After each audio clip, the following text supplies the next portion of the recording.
être dans sa zone de confort et devenir expert, pour moi, sont deux choses différentes. La bonne nouvelle, c'est que vous avez beaucoup plus de pouvoir que vous le pensez.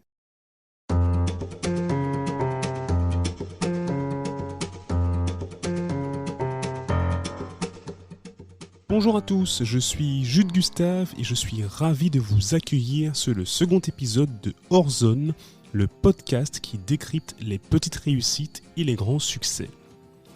À travers ce podcast, je vous propose d'écouter des conversations avec des personnes inspirantes, des entrepreneurs, des artistes, des sportifs ou simplement des personnes qui ont entrepris de sortir de leur zone de confort.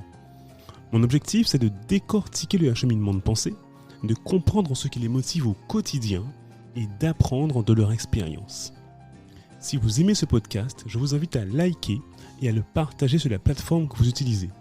D'ailleurs, il sera bientôt disponible sur Apple Podcast, j'espère dans les prochains jours qui vont venir là.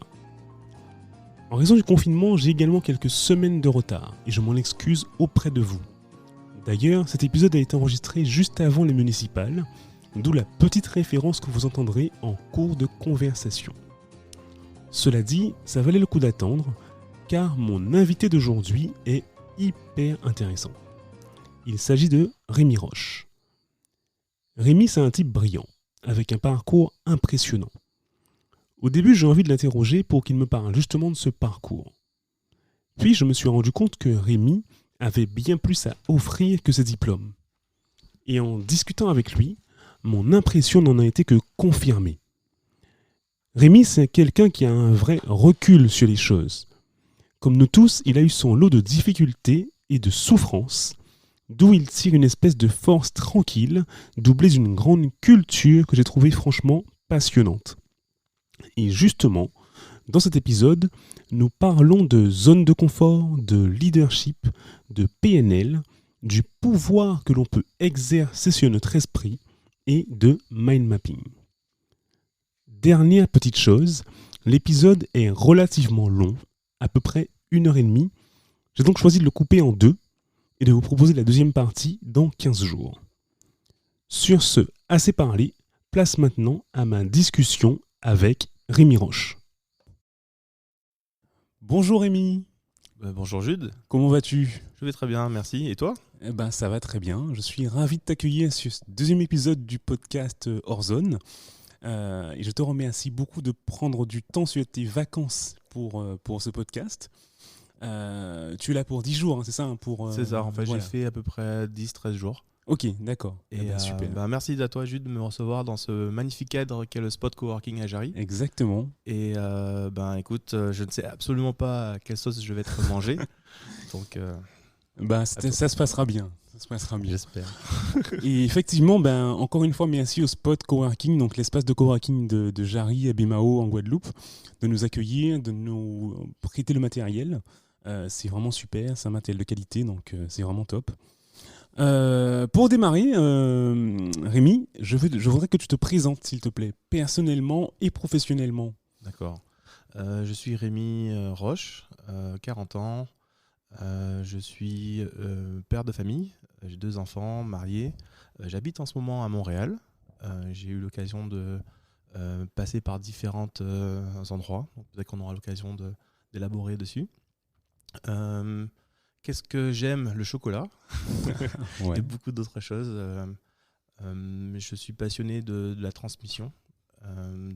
Comment aborder de différentes façons certaines choses. Donc, peut-être qu'on aura également l'occasion d'en parler. Mhm. À titre professionnel, je suis Scrum Master et coach agile. Mon travail consiste à accompagner des entreprises, généralement de grosses entreprises, comme Metro, Carrefour, Air Canada, etc., pour mettre en place des projets informatiques. Donc, c'est la gestion de projet et dans laquelle on a amené des choses comme l'empathie, l'intelligence émotionnelle. D'accord. Ouais. On aura l'occasion de revenir sur tous ces termes, Scrum Master, coach agile, pas forcément en rentrant dans le détail de ce que c'est, mais en tout cas, voilà, pour pouvoir expliquer un peu plus. Voilà. Et moi, ce que je te propose, c'est de fonctionner par chapitrage, on va dire, donc des différents thèmes qu'on va aborder. Et voilà, donc je te propose d'aborder le premier thème que moi j'ai appelé zone de confort, tout simplement. En fait, c'est que en préparant ce podcast, j'ai évidemment été voir ta page LinkedIn, voilà, et voir un peu ce qui se fait, ce que tu as fait, quelle est ta réputation sur Internet, voilà. Et en fait, je me suis dit, waouh, mais Rémi, il a un parcours exemplaire. Rémi a un parcours exemplaire, donc voilà, on va peut-être y revenir aussi. Bon, tu as fait une prépa, tu as fait une école d'ingé. Après, tu as travaillé à ce que j'ai vu dans les assurances. Oui. Et ensuite, tu as décidé de faire un MBA qui t'a amené donc à un MBA quand même assez prestigieux quand même, Mhm. puisque tu l'as fait une année à HEC Paris et une autre année à la New York University. Oui. Donc tout ça m'a poussé en fait à une question tout de suite. Je me suis dit, mais ok, quand je te parle de zone de confort, Rémi, qu'est-ce que ça t'évoque? Parce que, est-ce que tu as eu, toi, à sortir de cette zone de confort, de ta zone de confort, pour réussir tout ça, pour arriver à faire ce type d'études, à arriver là où tu es aujourd'hui? Ou est-ce que c'est parce que tu as peut-être des capacités naturelles qui font que voilà, tu es juste monté en compétences, tu as appris, tu étais bon à l'école ou quoi, et tu as réussi à monter au fur et à mesure? Ou est-ce que vraiment tu as dû sortir de ta zone de confort? En gros, qu'est-ce que ça t'évoque, toi, ce mot zone de confort? C'est une excellente question, Jude. Je vois que tu démarres très fort.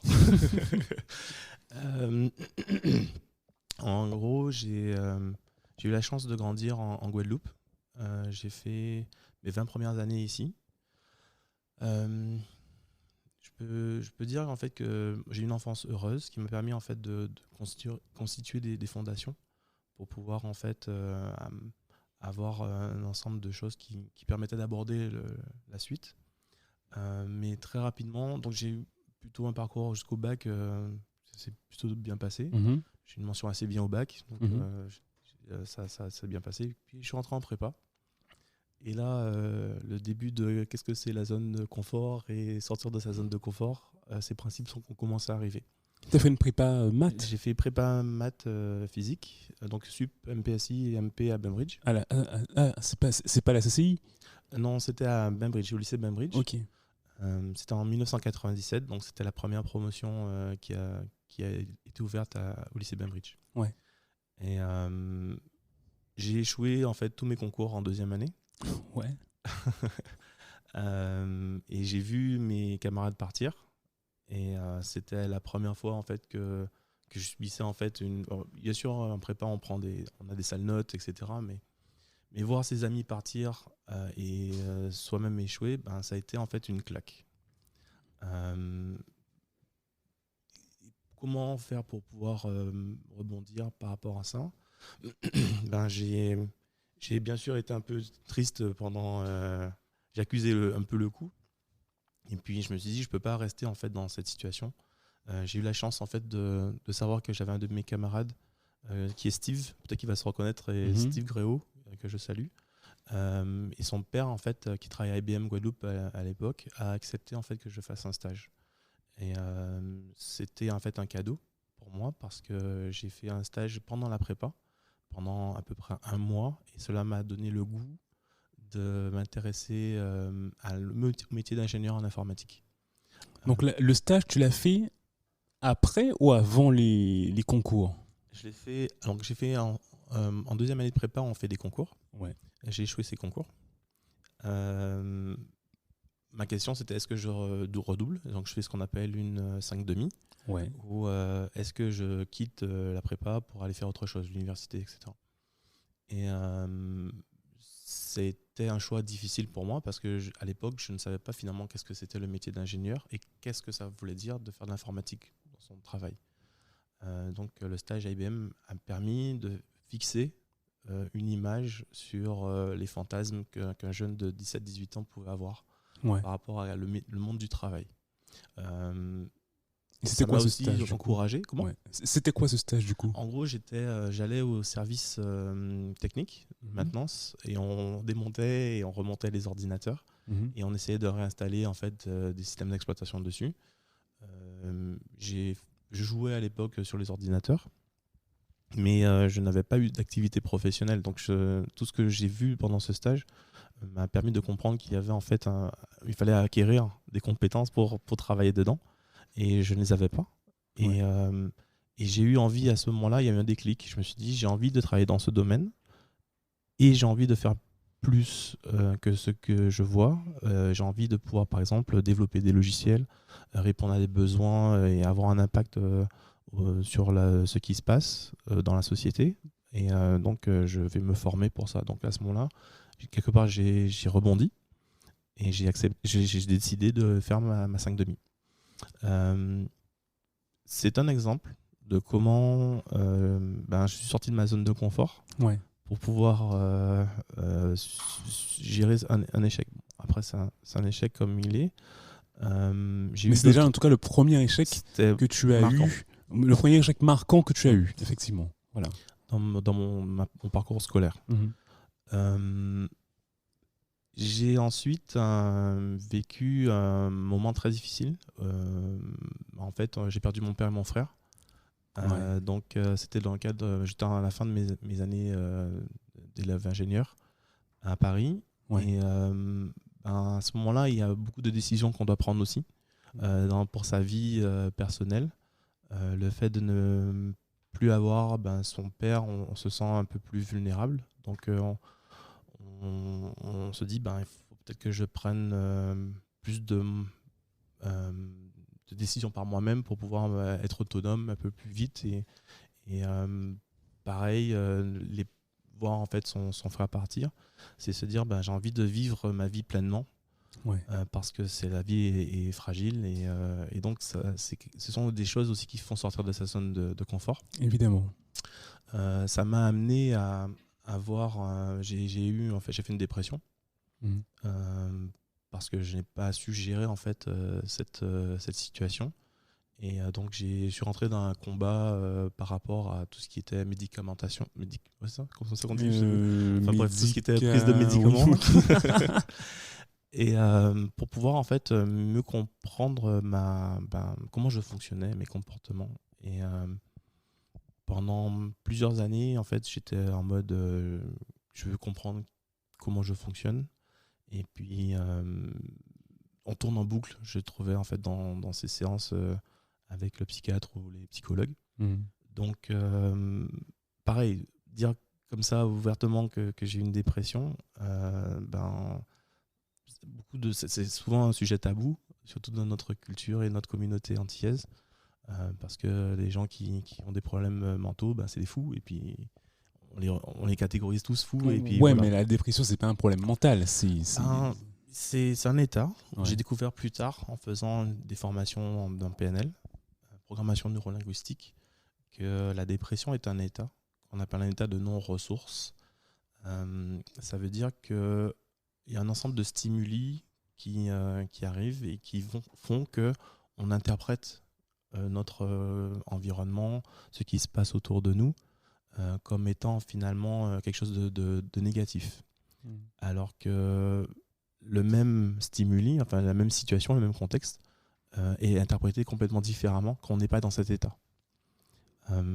C'est un état de non-ressource, mais le stress chronique est un état de non-ressource, et il en existe d'autres. Donc l'idée, c'était de mieux comprendre comment fonctionne l'humain, et en parallèle de mes on va dire des formations que je faisais académiques, j'ai choisi aussi d'aller me documenter sur des choses comme la programmation neurolinguistique, qui est un outil pour justement donner plus d'options. Et là où on pensait qu'on n'avait qu'un seul choix ou que deux choix, donc fameux dilemme, on se rend compte qu'il y a beaucoup plus de possibilités. D'accord. Mais on va aborder la PNL tout à l'heure. Quoi qu'il en soit, ce qui m'a marqué dans ce que tu viens de dire, c'est le fait que j'ai l'impression que cet état de dépression que tu as mentionné tu as continué à travailler là-dessus quand même, à vouloir le comprendre, même longtemps après, apparemment. Oui. Donc c'est intéressant. Et pourquoi, en fait, je t'ai posé la première question sur la zone de confort, c'est parce que il y a aussi, quand, quand tu étudies un peu tout ce qui est autour de la zone de confort, tu t'aperçois vite que des fois, c'est une notion qui est aussi imposée la société, l'environnement extérieur. Aujourd'hui, il faut sortir de sa zone de confort pour exister, pour réussir, pour dire qu'on a réussi quelque chose.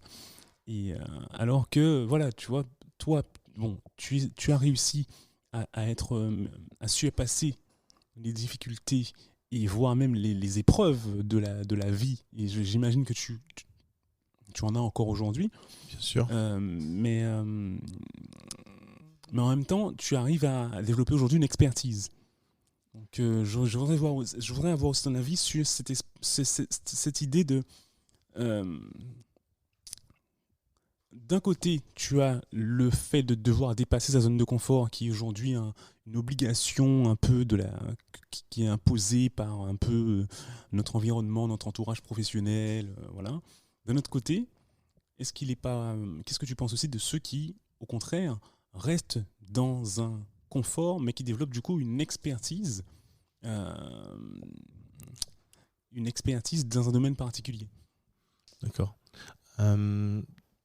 Donc, c'est une question intéressante. Je vais déjà vérifier que j'ai bien compris. Ouais. Donc, tu cherches en fait à avoir mon opinion sur est-ce que dans le contexte de la société, la zone de confort, c'est quelque chose en fait qui est plutôt imposé ou pas, et surtout dans le cadre professionnel, Ouais. on demande en fait aux gens des fois de sortir de leur zone de confort pour pouvoir explorer peut-être de nouvelles C'est ça.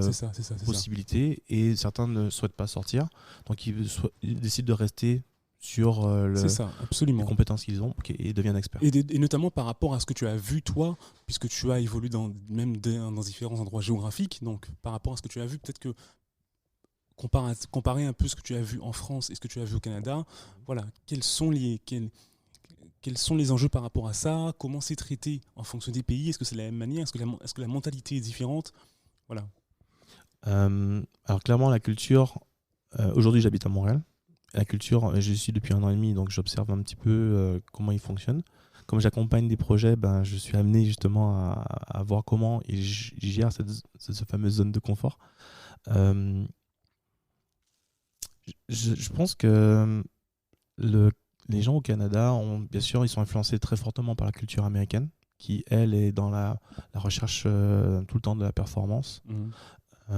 Ça fait que peut-être qu'ils vont oser faire des choses là où... et donc, ils passent à l'action rapidement, entre le moment où il y a l'idée et le moment où ils implémentent et ils agissent. Là où, en France, j'observais plutôt des gens qui, une fois qu'ils ont l'idée, voudront en fait la formaliser davantage et faire un vrai plan avant de passer à l'action. Donc le moment où finalement le résultat va sortir, il va s'écouler beaucoup plus de temps. Ouais. Donc culturellement, au Canada, on ose beaucoup plus. Et donc ça raccourcit justement le délai de livraison des projets, par exemple. Maintenant, pour répondre à ta question, être dans sa zone de confort et devenir expert, pour moi, sont deux choses différentes. Parce qu'un expert, c'est quelqu'un qui va justement être confronté à plusieurs expériences qui vont lui permettre en fait de se rendre compte de ce qu'il ne sait pas. Et par le travail, par les expériences, il va étoffer son savoir-faire. Et à la fin, il va avoir en fait justement cette expertise. Donc l'expertise, c'est faire la même chose qu'un autre, mais avoir beaucoup plus de bagages derrière, beaucoup plus de parcours, d'expérience pour pouvoir rapidement résoudre une problématique. Donc pour moi, quelqu'un qui reste dans sa zone de confort ne va pas forcément devenir expert. Ouais.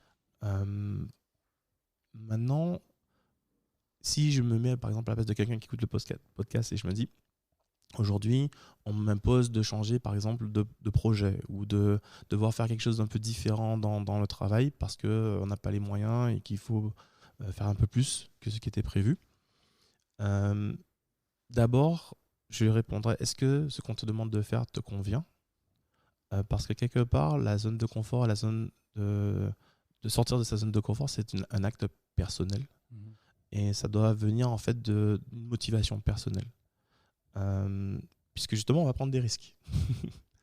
Même si, soi-disant, on nous impose, ou la société ou le travail nous demande en fait de sortir de sa zone de confort, c'est toujours intéressant d'être accompagné.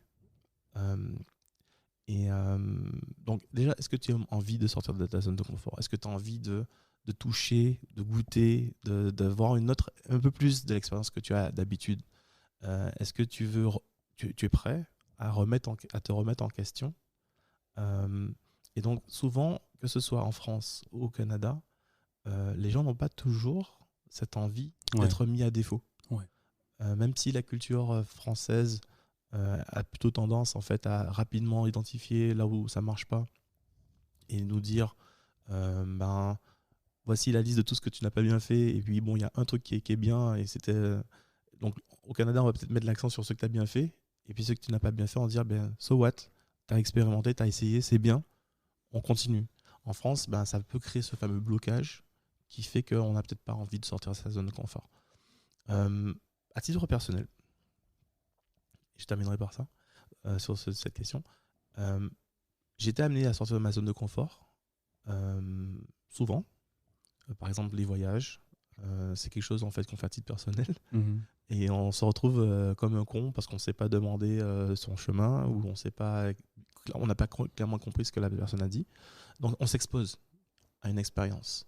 Et c'est tellement enrichissant de le faire qu'au fur et à mesure, on prend goût à avoir ce type d'expérience.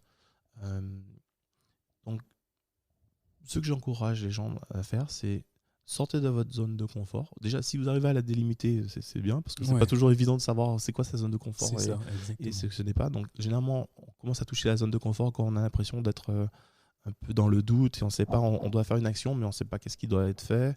On a l'impression qu'on est un peu perdu. Donc là, on commence à toucher vraiment la zone de confort. Ne restez pas trop longtemps dans cette situation, dans cet état, parce que c'est un état de stress. Et c'est un état qui va finalement amener encore plus de stress si vous faites que rester dedans. Donc, par exemple, s'il y a tout le temps des changements dans votre travail, ça va créer potentiellement ce stress chronique. Donc, sortez de votre zone de confort, goûtez et revenez dans la zone de confort. Donc, ça veut dire que votre temps va peut-être au début être 80% dans la zone de confort et 20% je l'explore. Et quand vous explorez, faites-le un peu sous la forme d'un jeu, dans le sens où ça devrait être normalement que du plus pour vous. C'est-à-dire que vous allez vous donner une possibilité, une chance de grandir, d'explorer et d'aller chercher une expérience qui vous permettrait en fait de croître. Donc, c'est-à-dire n'allez pas vous mettre en danger. Si vous pensez que sortir de votre zone de confort, ça demande par exemple de vivre au Canada comme j'ai fait, faites-le, mais n'allez pas conduire sur les routes enneigées avec des pneus d'été. Il y a une différence entre sortir de sa zone de confort et prendre des risques inutiles. Exactement. Donc ça veut dire que quelque part, il y a besoin de comprendre les risques que l'on va prendre. Et si on comprend ces risques, et ça c'est quelque chose d'intuitif, donc c'est accessible à tout le monde, un enfant il comprend ça, donc je pense que tout le monde est capable de comprendre. À ce moment-là, on va commencer à se dire ok, je sais que si je vais là, je vais me blesser ou me faire mal, et c'est pas seulement se faire mal physiquement, c'est se faire mal aussi psychologiquement ou au niveau de son énergie. Si on est tout le temps à fond, on se vide de son énergie, hop, je reviens. Et si on me demande de faire des heures sup tous les jours, non, au bout d'un moment, je dis, je veux bien faire 1 fois, 2 fois, mais passer 1 mois à faire des heures sup, on se crame, on fait un burn-out. Il ne faut pas faire ça. Évidemment. Et donc ça, c'est le premier aspect, savoir identifier le risque, mais aussi, c'est quelque chose qu'on retrouve souvent dans le vocabulaire des coachs, célébrer. Oui, célébrer en fait les petites victoires. Se célébrer. Ouais. Ça fait un peu égo trip, là. Mais c'est quand on voit un enfant qui marche pour la première fois, qu'est-ce qu'il fait ? Il va se mettre à taper dans ses mains, à lever les genoux encore plus haut. Il va tomber, bien sûr, mais il va être dans la joie. J'ai réussi à faire 2 pas. Youhou ! Quand on regarde l'environnement qui est autour de lui, ses parents sont en train aussi de taper dans les mains. Bravo, continue, c'est génial. Donc, c'est quelque chose qu'on a fait quand on était petit et c'est quelque chose qu'on retrouve à d'autres étapes de notre enfance. Quelque part, quand on devient adulte, est-ce que ça veut dire qu'on ne va plus se célébrer? C'est dommage.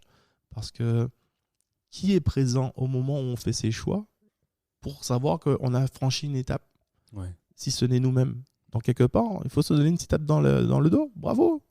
Ça a fait quelque chose de là, bien. tu abordes aussi la question de la reconnaissance par ses pairs ou voire par son supérieur. Enfin, voilà, c'est... La culture française a énormément de mal. Dans mon expérience de la culture française, j'ai eu très peu de managers qui m'ont fait en fait des retours positifs, alors que je faisais le boulot, ils étaient satisfaits puisque je restais dans la mission. J'ai eu quelques chefs qui m'ont vraiment marqué. Je pense à Nicolas, à Patrick. Je ne donne pas les noms parce que j'ai pas forcément envie de les afficher, mais si vous allez sur mon profil LinkedIn, vous allez voir leur témoignages. Donc ce sont des gens qui ont su justement non seulement être très compétents dans leur domaine d'activité, mais aussi inspirants. Pareil, si vous cherchez à vous grandir, et par exemple dans le cadre professionnel, j'encourage vraiment à identifier l'entreprise qui vous propose bien sûr un salaire attractif, un package intéressant, mais aussi de rentrer dans une équipe qui va être inspirante. Donc ça veut dire avoir un manager qui est humain, parce que si c'est ça vos valeurs, quelqu'un qui est humain, qui va pouvoir en fait être capable de vous entendre quand vous allez dire que ça va pas, quelqu'un qui va être capable de vous mettre le bon coup de pied au cul sans vous faire mal, mais vous pousser à aller un peu plus loin si il estime que vous avez du potentiel. Et c'est important parce que ce lien de management, c'est lui qui va quelque part vous permettre surtout quand on démarre et qu'on n'a pas l'expérience, de vous mettre dans la bonne direction. Plus tard, qu'on a plusieurs années d'expérience, on commence à être un peu plus habitué des contextes et on commence à facilement savoir que telle entreprise, tel manager, ça se passe bien, donc j'avais envie de travailler avec lui. Et donc voilà, c'est un retour d'expérience comme ça. Parce que sortir de sa zone de confort et se faire taper dessus à chaque fois, parce qu'on a tenté quelque chose, ça n'encourage pas à recommencer. Même si on se donne la tape dans l'épaule, si on reçoit des reproches, c'est difficile en fait. Faire un aparté. Bien sûr, vas-y, je t'en prie. Je parle beaucoup. Hein. Merci. C'est peut-être le but. Souvent, on se pose la question, ok, je suis un simple employé, comment je peux faire bouger les choses? Je vois qu'il y a des problèmes dans mon entreprise et puis j'ai pas les pouvoirs de prendre des décisions. Quand j'essaie de faire une initiative, on m'empêche de faire l'initiative ou on me reproche de tenter quelque chose, voire même on me rappelle que ça fait pas partie de ce que je dois faire. Et donc, quelque part, on se dit, finalement, j'ai pas le pouvoir ou j'ai pas la possibilité de changer les choses et on se ferme. On était un peu l'étincelle qu'il y avait en soi. La bonne nouvelle, c'est que vous avez beaucoup plus de pouvoir que vous le pensez en tant qu'employé et en tant que citoyen aussi. Donc j'ouvre sur le fait qu'on donne tous les 5 ans tous les pouvoirs à un gouvernement. Bientôt, on va donner le pouvoir à des maires. Dans quelques semaines, il y aura les élections municipales en Guadeloupe. Je crois que c'est la semaine prochaine, je crois. Je pense que le citoyen, en fait, sous-estime le consommateur, parce qu'on est citoyen et consommateur, c'est les étiquettes qu'on aime nous donner dans la société. On a plus de moyens de nous gouverner ou de mettre en place des actions pour influencer les institutions qui nous gouvernent. Et ça passe par les élus, etc. Et ça passe aussi par ce qui se passe dans l'entreprise. Le métier que je fais aujourd'hui, Scrum Master et coach agile, c'est un métier qui a une autre étiquette qui s'appelle Servant Leader. Qui consiste à... En fait, c'est l'idée en servant. Oui, d'accord. Donc Servant Leader, c'est de l'anglais pour dire que c'est un peu mais en même temps le Scrum est aussi là pour entre guillemets servi à l'équipe et donc C'est ça. voilà. Donc, un des rôles du Scrum, c'est de faciliter. Ouais. Faciliter le. Donc le Scrum Master, pour expliquer un peu plus, c'est parce que comment on en parle, c'est un des rôles de la gestion de la gestion de projet agile. Oui. Et le Scrum Master fait partie de l'équipe. Il est là pour faciliter le travail de l'équipe et s'assurer que la méthode est bien appliquée et que tout le monde ait toutes les conditions pour travailler correctement. Je suis épaté par tes connaissances sur les méthodes de Scrum. Est-ce que tu peux dire un peu plus Jude, dessus? Il est malin. Oui, enfin, la méthode agile, donc il y a plusieurs rôles. Donc, effectivement, il y a le Scrum Master, il y a le Product Owner, qui représente le client. Et comment tu sais tout ça? Parce que j'ai un peu travaillé, j'ai géré des projets web moi aussi, et j'ai un peu travaillé là-dessus. Et voilà, d'ailleurs, récemment, j'ai mis en place un atelier autour du Lego Scrum, d'ailleurs, au Spot Coworking. Donc, c'est génial. Et ça s'est vraiment très très bien passé, parce que c'est un atelier qui s'appelle le Lego for Scrum, et qui permet d'apprendre à un public de tout bord, en fait, qu'ils soient déjà connaisseurs de la gestion de projet ou pas, justement comment fonctionne un projet agile en construisant des villes, voilà. Donc en fait on joue et en même temps on apprend la méthode agile. C'est du learning by doing et c'est vraiment hyper intéressant. On joue et on fait du réseau également. On réseaute, on connaît les autres personnes et c'est vraiment super intéressant. Alors je connais bien Lego for Scrum, et j'ai peut-être quelque chose qui pourrait t'intéresser. On en parlera peut-être en antenne, parce qu'il y a des choses qui se passent. La version 3 du livre est en train de sortir, et il y a des travaux de traduction en cours, donc on a l'occasion de voir ça. Super.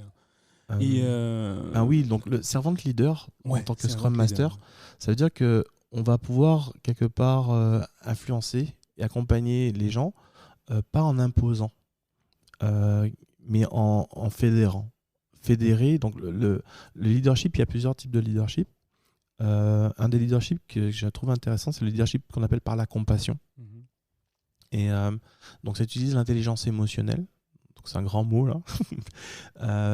En gros, ce sont un ensemble de techniques pour pouvoir connecter les gens à eux-mêmes et à certaines valeurs, et rentrer dans un cadre bienveillant pour que chacun puisse libérer son potentiel, contribuer, être dans un apport, une contribution collective. Et donc être servant leader, être serveur leader, c'est-à-dire qu'on va finalement accompagner l'équipe. Et donc quand à la fin d'une mission de Scrum Master, j'évalue la qualité de mon travail, c'est quand je vois en fait que chacun des membres de l'équipe est devenu en fait autonome et responsable. L'équipe est devenue autonome et responsable, et que quelque part chacun est capable de faire des contributions. Donc bien sûr, le cadre est bienveillant, on ne tape pas sur les gens, ils ont envie de contribuer. Mais si vous êtes dans un cadre dans lequel on vous tape, ou qui est difficile, il est quand même possible d'amener on va dire souvent de la valeur, en faisant des propositions. Et si vos propositions ne sont pas entendues, c'est peut-être parce que vous les avez faites d'une façon qui n'était pas recevable de la part des gens à qui vous avez cherché à passer le message. Donc sortir de votre zone de confort, ça va justement être ok, le gars, quand je lui parle de changer la process, ça l'intéresse pas. Mais je sais qu'il passe une demi-heure de son temps à parler de foot chaque fois qu'on est en pause. Donc peut-être que si je vais à la pause avec l'équipe et que je crée du lien avec lui, déjà on va commencer à se parler. Et c'est ce qui m'arrive au Canada actuellement. J'ai pris une claque culturelle parce que je suis amené à gérer des gens qui fonctionnent avec une autre culture que je ne connaissais pas. Et j'ai pris une claque parce que je ne savais pas en fait comment fonctionner auprès de certaines équipes. Et donc ce qui m'a été remonté, c'est que je n'avais pas pris assez le temps de faire du lien avec les gens. D'écouter suffisamment Alors, faire le lien, ça veut dire déjà être dans l'écoute, observer, mais aussi avoir une attitude peut-être un peu plus... juste laisser les choses se faire. Accepter qu'elles se fassent peut-être pas comme on veut, mais et puis de temps en temps faire une petite proposition. Et au fur et à mesure, les choses vont commencer en fait, quand les gens réalisent que ce que vous dites c'est pertinent, ils vont commencer en fait à dire ouais, pourquoi pas, j'ai envie d'en savoir plus. Et donc c'est comme si vous donnez en fait une possibilité à votre message de passer, puisque vous allez vous créer ce lien et donc le pont entre vous et les autres, et le message va passer, il n'y a pas de problème. C'est intéressant ce que tu dis, parce que j'ai l'impression que c'est une problématique qu'on rencontre beaucoup, notamment en Guadeloupe. Tu sais, en Guadeloupe, il y a beaucoup de jeunes partent se former, donc certains reviennent et peuvent des fois être amenés à occuper des postes où ils managent d'autres personnes, et donc des personnes plus âgées qui sont là depuis longtemps. Voilà. Et clairement, il y a un vrai problème. En tout cas, moi, c'est ce qui m'est remonté de la part de certains de mes camarades, qui se retrouvent du coup avec des difficultés à manager des personnes, parce que justement, il n'y a pas la personne est réfractaire au changement, la personne est réfractaire, même pas forcément au changement d'ailleurs, réfractaire à simplement voilà, le petit jeune qui arrive, qui sort de l'extérieur, et qui vient lui dire quoi faire. Donc c'est vrai que peut-être que, je ne sais pas si le fait de créer du lien peut permettre de résoudre ce genre de difficultés, mais en tout cas, j'imagine que ça doit être un des facteurs de réussite. C'est venir et dire aux gens ce qu'ils ont à faire. Oui, évidemment. C'est pas la meilleure façon de se donner une chance d'être accueilli correctement. Évidemment. Mais je parlais même pas de ça. C'est vraiment sans pour autant dire à la personne ce qu'elle a à faire. Simplement, effectivement, tu te retrouves des fois alors moi, ça m'est pas arrivé personnellement, mais à avoir directement un rapport conflictuel avec quelqu'un sans raison, simplement parce que la personne voit bien que tu es là pour la diriger, pour la manager, et voilà. Elle peut pas. Voilà. J'ai déjà été confronté à ce type de situation. Ouais. Dans la gestion du changement, tu as les gens qui vont être réticents au changement, donc qui vont être tes opposants. Il y en a d'autres qui vont être pour le changement et qui vont t'accompagner. Et puis il y a une grande majorité qui semblent neutres, mais qui peuvent être des faux résistants ou des faux pro-changement.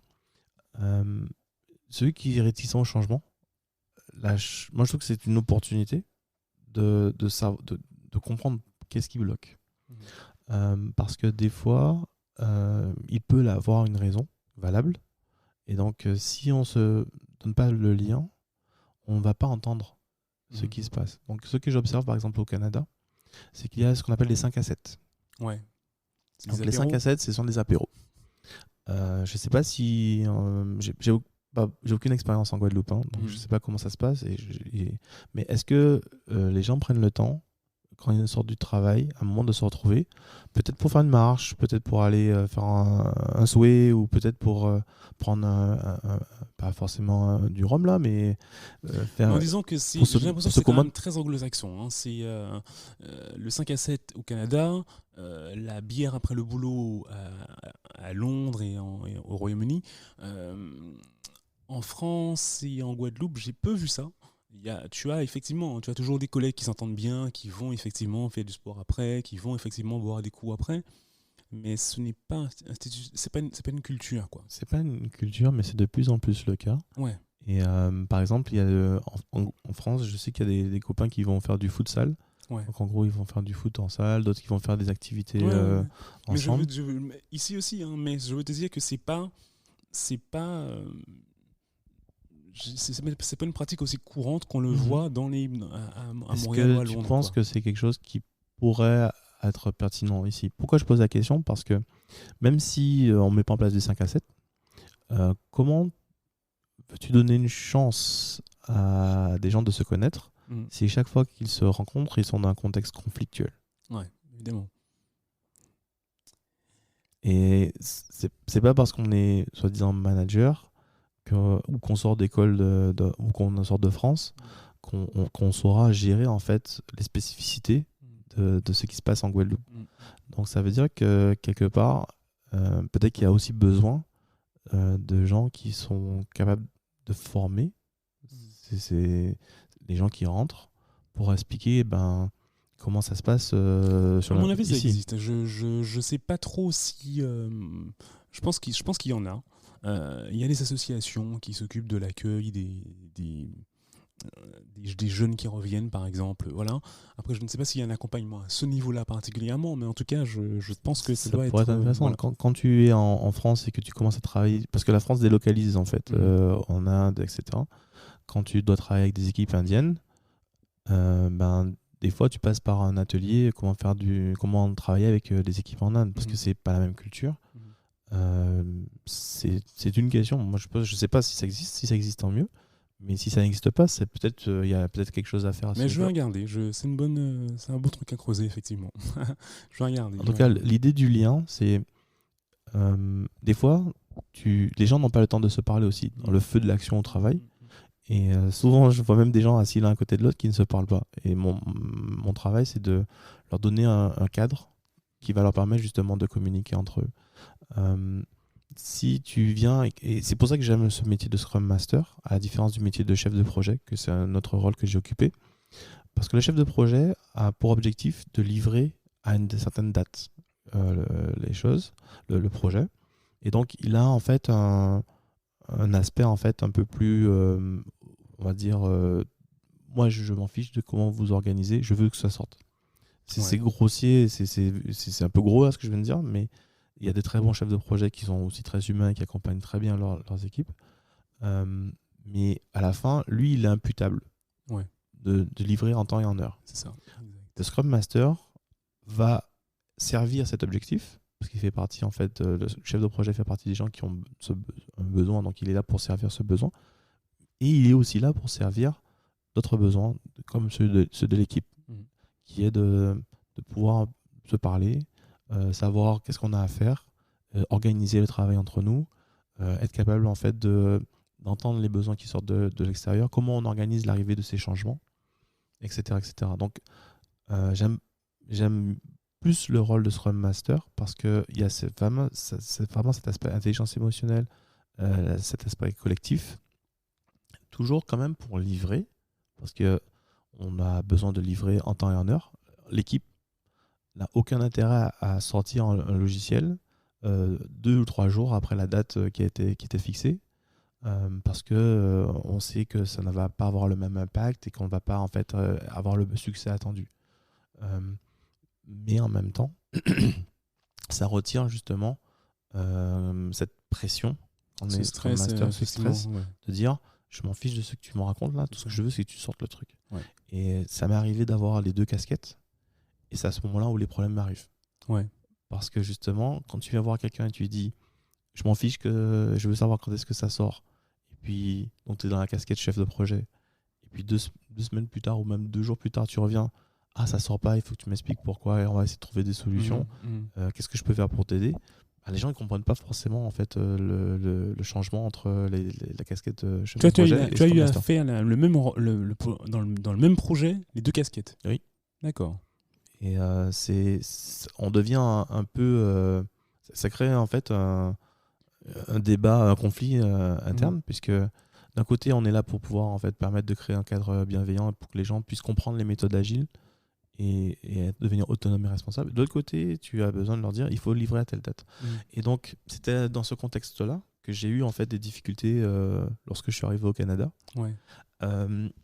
Et donc face à ce problème, j'ai aussi en fait cherché à mieux comprendre ce que fait le Scrum Master et comment en fait il peut adapter en fait ses interventions pour pouvoir outiller aussi l'équipe et lui permettre de savoir où est-ce qu'elle en est dans la progression de ce qu'elle livre. Et donc j'ai encore récemment là, j'ai été amené à mettre en place des outils de reporting beaucoup plus resserrés qui permettent d'avoir une idée précise de où on en est dans l'avancement par rapport au projet, sans mettre la pression qui est alors on en est où, alors on en est où, alors on en est où. Et donc ça permet en fait de donner de la visibilité à tout le monde. C'est un des objectifs du Scrum aussi, c'est d'irradier l'information, mais et donner en fait cette information aux équipes. Donc j'ai expérimenté ça. Et donc, des outils de reporting, comment tu as fait? En gros, on utilise un outil qui s'appelle Jira. Oui, ok. C'est un outil en fait qui permet de gérer les user stories. Ouais. Mais ce n'est pas suffisant. Jira a ses limites par rapport à l'utilisation de ce qu'on appelle des points, qui permet de mesurer la complexité des tickets qu'on va faire bouger. Et donc il y a possibilité en fait d'utiliser d'autres outils pour pouvoir en fait savoir finalement qu'est-ce que l'équipe est en train de faire, comment on peut mesurer sa progression. Et c'est quelque part l'échec que j'ai subi m'a fait prendre une claque et j'ai pas aimé ça. Ouais. Et je me suis dit je vais essayer d'apprendre parce que je suis sorti d'un projet et je suis passé dans un autre cadre qui me permettait plus d'expérimenter. Donc là je suis sorti un peu de ma zone de confort, on va dire, pour aller chercher en fait moyen de préparer la prochaine fois que je me retrouvais dans une situation plus compliquée. D'accord, ouais. Ça t'a servi au final. Nous allons faire une petite pause, les amis. Désolé pour ceux qui étaient captivés. Je vous vois là assis dans votre fauteuil de velours, mais comme j'essaie de ne pas dépasser 45 minutes par épisode, je préfère couper ici pour en garder un peu pour le second volet de l'interview. Je vous propose donc de nous retrouver dans 15 jours, toujours avec Rémi, pour parler de PNL et de mind mapping. En attendant, je vous propose de liker, de commenter, reliker, recommenter sur toutes les plateformes de podcast que vous utilisez. Et si vous avez des recommandations, des conseils, des suggestions d'invités, voire même des questions pour les invités, n'hésitez pas à me les mettre en commentaire, ça me fera super plaisir. Je vous dis donc à dans 15 jours pour la suite de l'interview de Rémi Roche.